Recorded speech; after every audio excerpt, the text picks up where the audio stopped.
रावसाहेब दानवेंना सद्बुद्धी मिळावी यासाठी बदलापुरातल्या राष्ट्रवादी काँग्रेसच्या कार्यकर्त्यांनी यज्ञ केलेला आहे। तूर खरेदीवरून वादग्रस्त विधान करणाऱ्या दानवेंचं मानसिक संतुलन बिघडलंय, त्यासाठी या यज्ञाचं आयोजन केल्याचं आंदोलकांनी सांगितलं।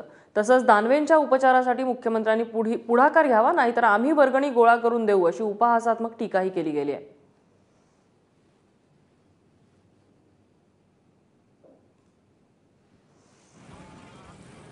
रावसाहेब दानवे यांची अनेक वादग्रस्त वक्तव्य गेल्या काही दिवसांमध्ये समोर आली होती। शेतकऱ्यांच्या कर्जमाफीवरून त्यांनी एक वादग्रस्त वक्तव्य केलं होतं।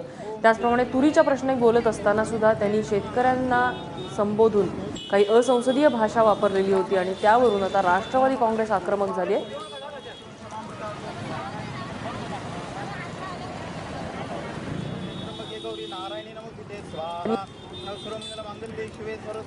शेतकरी तिकडे रांगेमध्ये उभा आहे पैशांसाठी, हे मुलाच्या लग्नावरती खर्च करतात आणि बेताल वक्तव्य करतात।